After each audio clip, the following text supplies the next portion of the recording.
Welcome to our channel, where stories change lives and help you learn English in the most powerful way. Today's story is not just about a man. It's about a legend, a man whose words shaped China, Asia, and even the modern world. His name was Confucius. This is not just a history lesson. This is a journey of pain, wisdom, rejection, loneliness, and greatness. This is a story that will help you understand life better, become a better person, and speak better English. More than 2,500 years ago, in the kingdom of Lu in ancient China, a baby was born. His name was Confucius, later known to the world as Confucius. He was born into a poor family. His father was a soldier, strong, brave, but very old when Confucius was born. His mother was young, wise, and gentle, but she knew this boy must carry greatness, because he will carry pain first. His father died when Confucius was just 3 years old. His mother raised him alone, in poverty, in a society that respected only the rich and ignored the poor. But even as a child, he was different. While other children played, Confucius asked, "Why do people lie?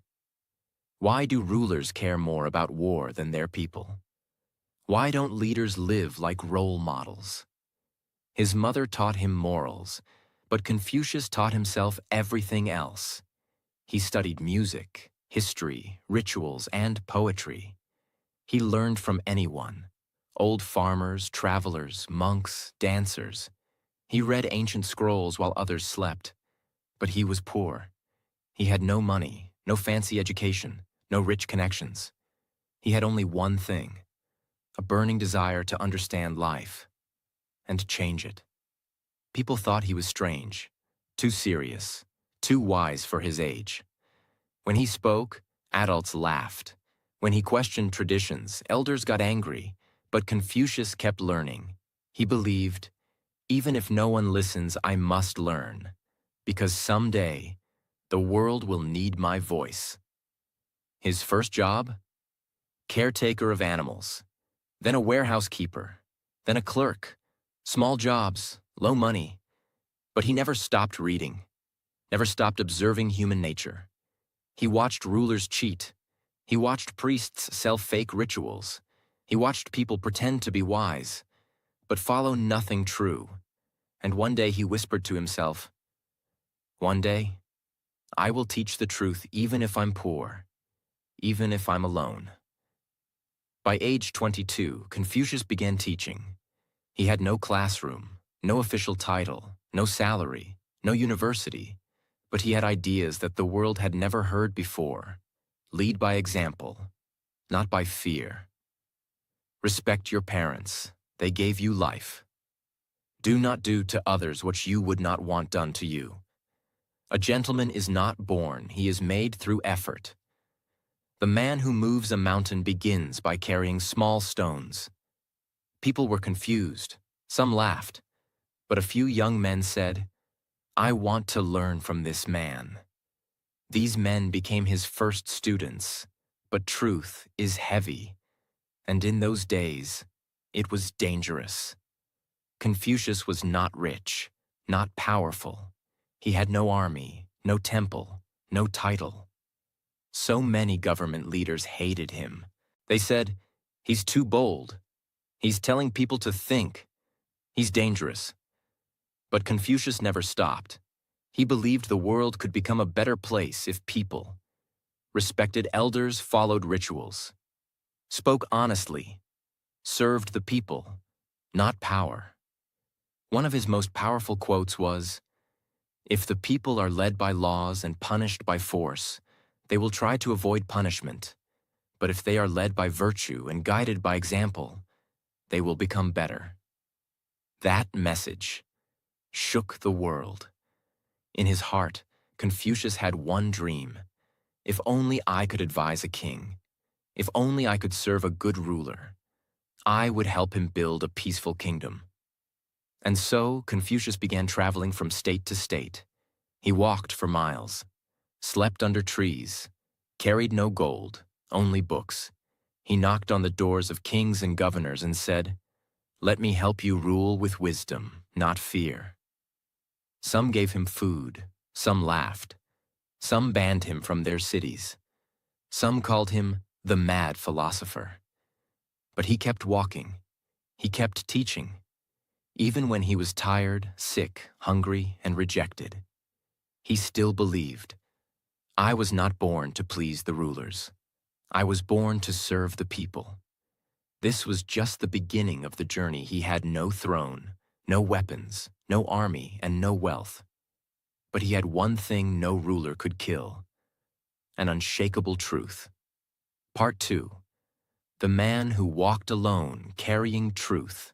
Across a broken world, Confucius was rejected by rulers, mocked by officials, and ignored by power-hungry kings. He was tired, poor, and misunderstood. But he never gave up. He had no army, but his words were stronger than swords. He had no money, but his values were richer than any empire. He was now on a mission across China, walking from kingdom to kingdom with one hope.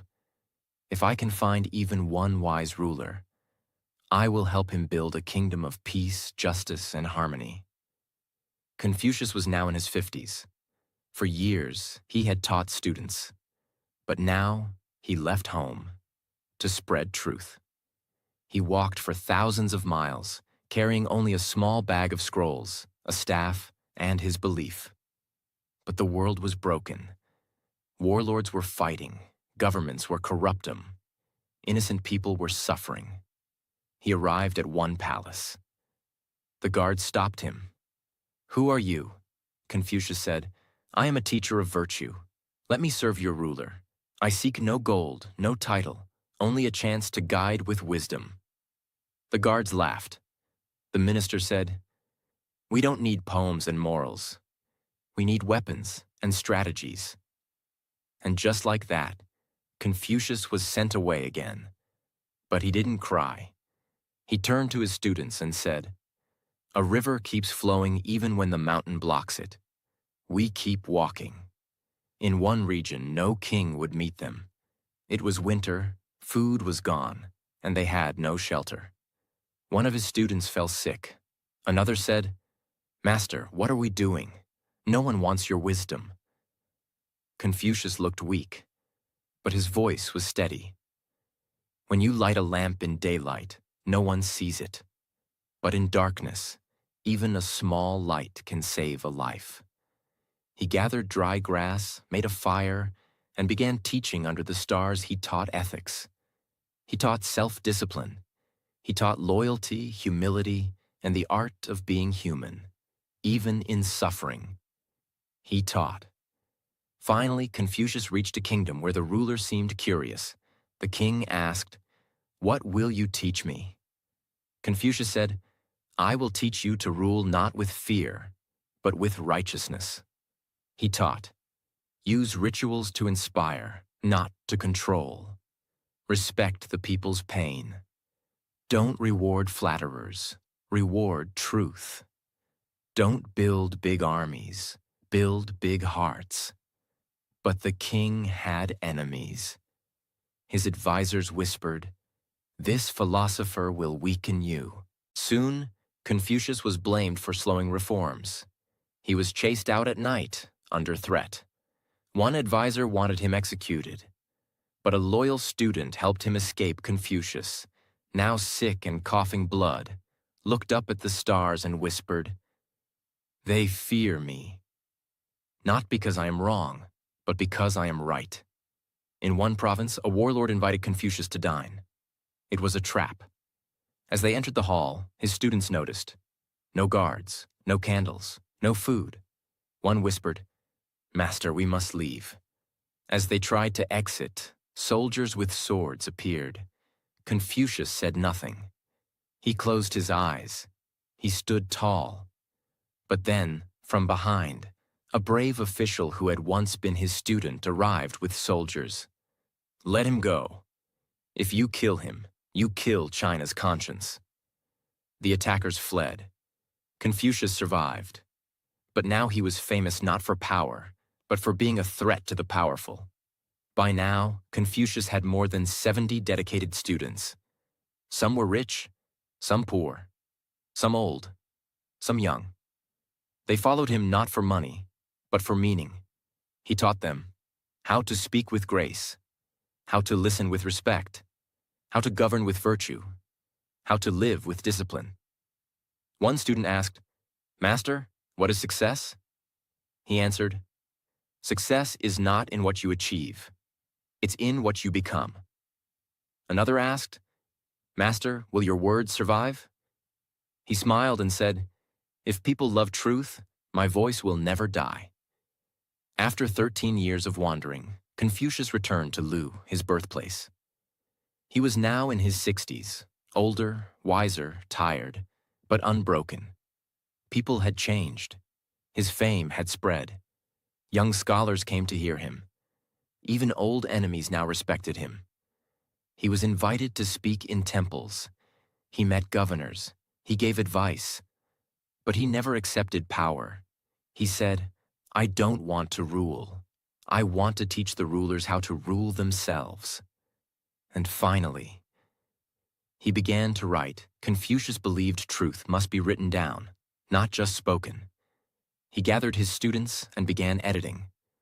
The Book of Songs, Ancient Poetry, the Book of Rites, Rituals and Manners, the Spring and Autumn Annals, History of Lu, the Book of Documents, Ancient Speeches, and he created the Analects, his conversations and wisdom. He was not just a teacher now, he was a guardian of civilization. He told his students, "You must carry this truth even when I am gone." And every night, even when his hands shook and his eyes failed, he kept writing. Among his 70-plus disciples, there was one student who was closest to Confucius's heart. His name was Yan Hui, also called Yan Yuan. He was quiet, deeply humble, intelligent, and full of compassion. Confucius once said, "Out of all my students, Yan Hui loves learning most. He listens more than he speaks. He does more than he demands. He walks the path even when no one watches." Yan Hui was not only a student, he was like a son to Confucius. But tragedy was coming. Yan Hui died suddenly at a very young age. It was said he died from illness and starvation, caused by his extreme simplicity and poor life. When Confucius heard the news, he did not speak for a long time. Then he stood alone and whispered, "The heavens are destroying me. The heavens are destroying me." For the first time, the man who taught the world to accept pain with wisdom was seen crying like a father who lost his own child. He said, "Heaven took away the one who never complained. He was the one I thought would carry my legacy." His disciples were silent. The camp was quiet for days. Confucius did not eat for 3 days. But finally, with trembling hands, he picked up a scroll and said, "Even in sorrow, the ritual must continue. I must write again." As Confucius grew older, his words became even deeper, like water that had traveled far. He said things that shaped centuries. It does not matter how slowly you go, as long as you do not stop. He who learns but does not think is lost. He who thinks but does not learn is in danger. The man who asks a question is a fool for a minute. The man who does not ask is a fool for life. Respect yourself and others will respect you. The strength of a nation comes from the virtue of its people. He warned rulers, "If you want peace in your kingdom, first bring peace to your family. If you want peace in your family, first bring peace to your thoughts." He told students, "If you make a mistake and do not correct it, this is called a mistake." Every morning he would teach. Every night he would write. Even when his hands shook and his legs hurt and his eyes blurred, he kept teaching. Because he believed the roots of education are bitter, but the fruit is sweet. But not everyone loved Confucius. There were officials, warlords, and priests who hated him because he exposed their greed. They accused him of destroying traditions, confusing the youth, challenging divine order, making rulers feel weak. One governor even said, "If Confucius dies, our empire will have silence again." Books were burned in some regions. His name was mocked in temples. Teachers were told not to quote him.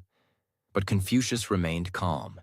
He said, "If a crooked man hates me, it means I walk straight." As he entered his 70s, Confucius began to feel time running out. One day, sitting beside a lake, he said to his students, "My life is like a bird that sings in the dark forest. I do not know if others hear me, but I sing anyway." He began to reflect on his failures. "I never ruled a kingdom." On his regrets. "I wish I had hugged Yan Hui more." On his joy. "I turned poor boys into great men." He told his disciples, "Don't worship me when I'm gone. Worship the truth. Worship virtue. Worship effort." He didn't want to be a god. He wanted to be a bridge from darkness to light. Many don't know, Confucius had a son named Kong Li. But their relationship was distant. Confucius loved virtue more than blood. He never gave his son special treatment. One day, a disciple asked, "Master, why don't you speak to your son like you speak to us?" Confucius replied, "Because I want him to become a man, not just a son of Confucius." He believed greatness must be earned, not inherited. Years later, Kong Li would go on to teach Confucian ideas himself. But Confucius died believing that his students were his true legacy. Confucius became weak. He could no longer walk long distances. His voice became softer. His eyes looked far, as if watching something beyond this world. One morning, he sat with his most loyal disciples. He looked at them, one by one, and said, "Zilu, your courage will serve the people. Zigong, your wisdom will spread my words, Zixia. Your poetry will keep our beauty alive." Then he closed his eyes and said, "I dreamed of the Duke of Zhou last night. I think it's time." The students wept. Part 3.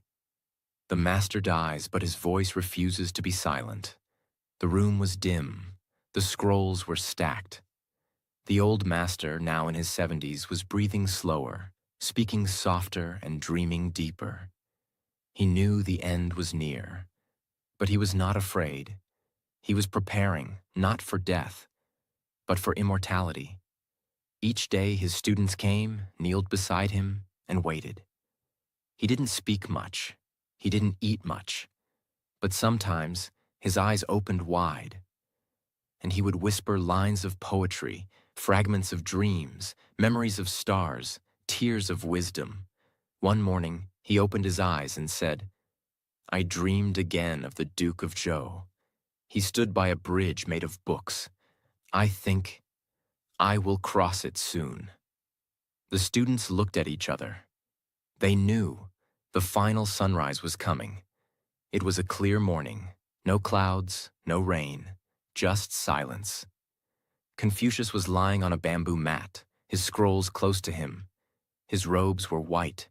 His hands rested gently on his chest. His most loyal disciples were present. Zilu, the brave. Zigong, the eloquent. Zixia, the poetic Zhengzi, the moral compass. Yuzi, the wise one. He looked at them all, smiled weakly, and said, "My body will return to dust. But words, they float forever. Be like water, soft, yet unstoppable." Then he closed his eyes. He did not cry. He did not tremble. He simply stopped. The room was frozen in stillness. Zhengzi cried first. Zigong bit his lip and turned away. Zilu dropped his sword and knelt. And for the first time, the world was without Confucius. The disciples built a tomb beside the Sea River in Khufu, his hometown. They carried his body with their bare hands. They refused music, refused food, and wore mourning robes. Zhengzi said, "Let the world eat. We shall grieve." They buried him with no gold, no crown, no offerings, only his books, his writing brush, and a small bamboo flute. The flute was never played again. For 3 years, his students stayed by the grave, practicing the old mourning ritual. They slept in tents. They read his teachings aloud every day. They cleaned the tomb daily. They refused to return home. Even when their families begged, they replied, "We buried the body, but the soul is still teaching." After Confucius died, the world didn't immediately celebrate him. In fact, for a while, it almost forgot him. China was still broken. Warlords were still fighting. And people asked, who was that old teacher who walked around saying poetry? Some mocked him. He spoke, but never ruled. He taught, but changed nothing. He died like a poor man. Governments were too busy surviving. Temples ignored his name. Kings never quoted him. It seemed like his legacy would disappear into dust. But it didn't, because his students were still alive and they refused to be silent. Each student returned to his own town. They became teachers in schools, advisors in courts, writers of books, carriers of a flame that would not die. They copied the Analects by hand, scroll by scroll, brush by brush. They told their own students, "This is not a religion. This is not a chant. This is a way to live as a real human." They used rituals to bring discipline. They used quotes to bring peace. They used lessons to correct tyrants, and slowly, like water filling cracks in a broken pot, Confucius returned. At first, many dynasties didn't care about Confucius. But then came the Han Dynasty, around 140 BCE, almost 300 years after his death. Emperor Wu of Han faced a choice. His people were disobedient. His nobles were corrupt. The empire was powerful, but soulless.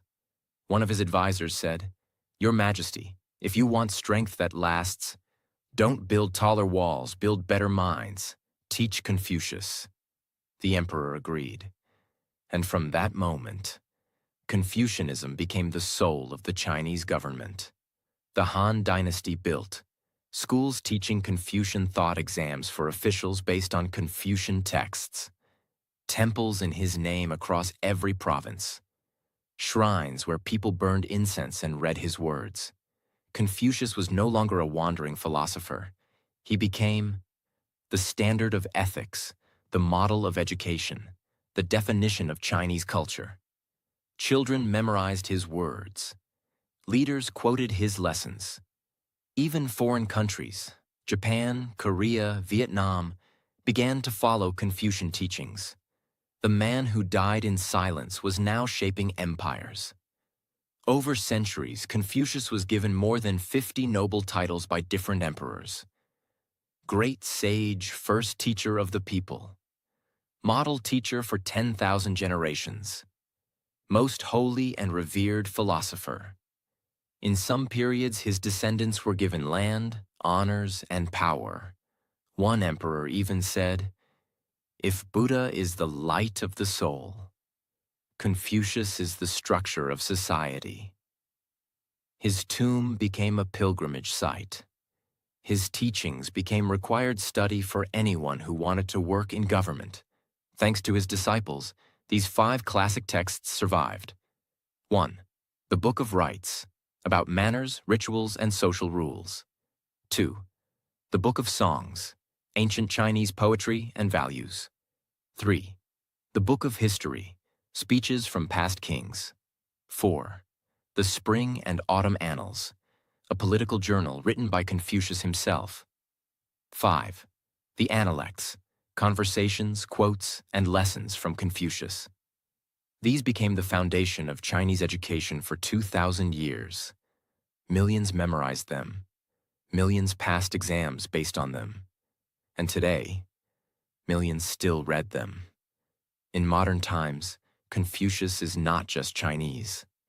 His face is in textbooks in the West, quotes in Harvard lecture halls, posters in schools across Africa, TED Talks, PhD theses, leadership books. His quotes appear on social media, often without people knowing he said them. His words are still alive because they are universal. Before you embark on a journey of revenge, dig 2 graves. The superior man is modest in his speech, but exceeds in his actions. Wherever you go, go with all your heart. Education breeds confidence. Confidence breeds hope. Hope breeds peace. He has been dead for over 2,000 years, but he still teaches. Part 4. The Fire, the Ashes, and the Return of a Forgotten Sage. China, 1966. Chairman Mao Zedong, the leader of Communist China, launched the Cultural Revolution. His mission? To destroy the 4 olds. 1. Old customs. 2. Old culture. 3. Old habits. 4. Old ideas. Guess what symbolized all 4 in the eyes of the radicals? Confucius. He was seen as too traditional, too moral, too passive, too connected to ancient emperors and aristocrats. And so, the unimaginable began across China. Confucian temples were vandalized. Statues were smashed. Tombs were dug up. His books were burned in public fires. His name was removed from textbooks. People who quoted him were punished. In Khufu, his hometown, a sacred city for 2,000 years, Red Guards stormed through streets, tore down altars, broke tablets, and mocked his image. They even tried to dig up his grave. Old professors who taught Confucianism were humiliated, beaten, and forced to confess their crimes. The crime of teaching ancient wisdom. Millions of Chinese citizens were told, Confucius is dead. Follow the new path, not the old one. Imagine you were a school teacher in 1966. You had taught Confucius your whole life. Now suddenly, you were labeled an enemy. Old scholars wept silently as their libraries were destroyed. Mothers burned Confucian books at night to avoid arrest. Children were taught. Confucius was a lie. Revolution is the truth. It was one of the darkest chapters in Chinese intellectual history. The man who taught peace was attacked in the name of progress. But history has a strange way of correcting itself. In the late 1970s, after Mao's death, China began to open up again, and something remarkable happened. Confucius came back. Why? Because China realized it had lost morality in its rush for revolution. It needed ethics, not just economics. It needed a cultural soul, not just concrete buildings. Schools started teaching his values again. Temples were slowly rebuilt. Scholars began reprinting ancient texts.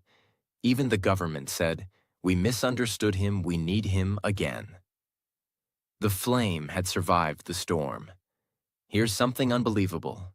Confucius had a son, and that son had a son, and generation after generation, they kept going. As of today, Confucius has a documented family tree with over 2 million descendants. It is the longest recorded family lineage in history. Even during the Cultural Revolution, many of his descendants hid their identity to survive. But today, some of them proudly say, "I am the 85th generation descendant of Confucius." They still hold ceremonies in his name. They still visit his tomb in Khufu. They still light incense, bow 3 times, and read his words. The bloodline remains. So does the wisdom. Let's step outside China for a moment.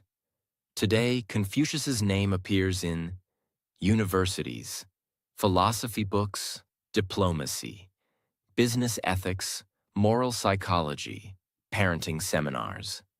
More than 160 countries now have Confucius Institutes, cultural centers that teach Chinese language and philosophy, using his name he studied at Harvard, Oxford, Cambridge, Yale. He's quoted in business keynotes, self-help books, peace treaties, political speeches, personal journals, and he's been featured in Hollywood documentaries, global exhibitions, World Heritage sites. But not everyone understood Confucius the right way. In the West, for many years, people thought he was too conservative, too rigid, too focused on rituals, not spiritual enough. But in recent decades, modern scholars are correcting that now they're discovering. Confucius was not promoting blind obedience. He promoted leading by example. He was not anti-change. He wanted ethical change. He was not emotionless. He just believed emotion must be guided by discipline. He's now recognized as one of the greatest moral thinkers the world has ever known. Let's pause for a moment. Here are just a few more lines that are still shaking the world today. To be wrong is nothing, unless you remember it afterward. When anger rises, think of the consequences. Real knowledge is to know the extent of one's ignorance. By 3 methods we may learn wisdom. First, by reflection, the noblest. Second, by imitation, the easiest.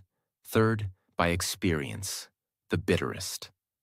Every time you read a quote that touches your soul, you are meeting Confucius again, even if you didn't know his name. His words had already found you. And now, you. After everything you've learned so far, pause and ask yourself, how many men die and are forgotten forever? But how many men die and come back stronger every century? Confucius was born poor, lived in exile, was mocked, attacked, erased. But today, he is studied in more than 70 countries, translated into over 100 languages, and continues to shape the minds of millions. Not because he was perfect, but because he was real. To understand the full power of Confucius's legacy, you must see it like this. He didn't create a religion. He didn't create a law code. He didn't tell people to worship him. He created a moral operating system, a framework for thinking, speaking, leading, behaving, living. This system can be applied by a child learning how to respect parents, a student studying how to discipline their mind, a leader learning how to govern without corruption, a citizen learning how to serve society with integrity. His mind was a blueprint for everyone. Here are 10 timeless pillars of Confucius's teachings that are still changing the world. 1. Ren, humanity, compassion, kindness. This is the heart of Confucianism. What you do not wish for yourself, do not do to others. It's deeper than be nice. It means treat others with empathy, understanding, and moral courage. Even today, this value forms the foundation of social responsibility, mental health conversations, conflict resolution, respect between people of different classes, nations, and beliefs. 2. Li, rituals, respect, proper behavior. To Confucius, rituals weren't about religion. They were about reminding humans how to behave properly, especially under pressure. He believed, when a man acts with Li, he transforms chaos into order. In modern terms, it's holding the door for someone, speaking gently even when angry, listening when someone older is speaking, respecting tradition while moving forward. Manners, etiquette, and professionalism are all rooted in this 3. Xiao, filial piety, respect for parents and ancestors. Confucius taught, a man who cannot honor his parents cannot serve his country. This is not just about obedience. It's about gratitude, sacrifice, and caring for elders even when inconvenient. Even today, Chinese New Year family gatherings, Asian respect for grandparents, family-first cultures across Asia, all trace back to this one idea 4G, Zhu, wisdom through reflection. Confucius didn't just say, get educated. He said, learning without reflection is useless. Reflection without learning is dangerous. Wisdom is not just reading. It's thinking deeply about what you read. This principle is behind journaling, therapy, meditation, philosophy courses, decision-making strategies in leadership and business. 5. Yi, righteousness over profit. Confucius warned against greed. The noble man understands what is right. The petty man understands what is profitable. In a world filled with scams, corruption, fake influencers, and selfish decisions, this teaching is more relevant than ever, he taught. Do the right thing, even when it costs you. 6. Zhang, loyalty, especially to what's right. But loyalty, for Confucius, didn't mean blind obedience. It meant being honest, even if it made your boss or ruler uncomfortable. He believed, to serve your leader, speak the truth. If he does wrong, correct him. Today, we call this speaking truth to power. Constructive feedback. Whistleblowing. Moral courage. 7. Shu, forgiveness and tolerance. This is often misunderstood. Confucius believed in understanding others through your own pain. In modern terms, empathy, emotional intelligence, seeing others' struggles before judging. 8. Junzi, the ideal human being. Confucius's ultimate goal was to turn every person into a junzi, a superior person. Not superior in status, but in character. A junzi is calm under pressure, honest without cruelty, strong without pride, humble without weakness, always learning. Imagine a world where every leader tried to be a junzi that was his dream. 9. Self-cultivation, Shu Shen. Discipline before change. Confucius said, don't try to fix the world before fixing yourself. He believed all change begins within. That's why so many of his quotes are about daily effort, watching your words, practicing patience, improving habits. It's the foundation of modern self-help, 10 education for all. In Confucius's time, only the rich could afford education. But he broke the rule. He said, in teaching, there should be no class distinctions. He taught poor farmers he welcomed anyone hungry for knowledge. That idea changed history.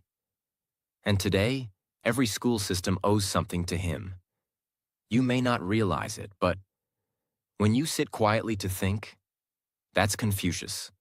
When you control your anger, that's Confucius. When you teach a child respect, that's Confucius. When you speak honestly to your boss, that's Confucius. When you put family first, that's Confucius. When you learn something new and apply it, that's Confucius. He's not just in China. He's in the structure of how good people live. Everywhere, Confucius believed in daily improvement. He would have loved your journey. He once said, the man who moves a mountain begins by carrying small stones. That's how you're learning English, one word at a time, one sentence at a time, one powerful story at a time. He would say to you, do not worry if you are not famous. Worry about becoming worth knowing. Near the end of his life, Confucius asked, is there anyone who truly understands me? The truth is, the world didn't understand him while he lived. But thousands of years later, millions understand him now. And maybe right now, at this very moment, you are one of them. Because when you speak kindly, act with integrity, learn without giving up, Respect those who came before and lead with humility. You are not just living. You are continuing the work of Confucius. This is the final part of our four-part journey. But his story doesn't truly end here. Why? Because you are the next student, and every student who carries truth forward keeps the teacher alive. Confucius lived. He walked. He failed. He wept. He was forgotten. He returned. He changed the world, and he still is. If this story moved you, if it helped your English, if it made you think deeper about your own life, then Confucius has done it again. Through your mind, your heart, your voice. Subscribe to this channel, share this video, and never stop learning. Because as Confucius said, the journey of 1,000 miles begins with a single step. Thank you for walking this journey with him. And with me. The story is complete, but the wisdom lives on in you.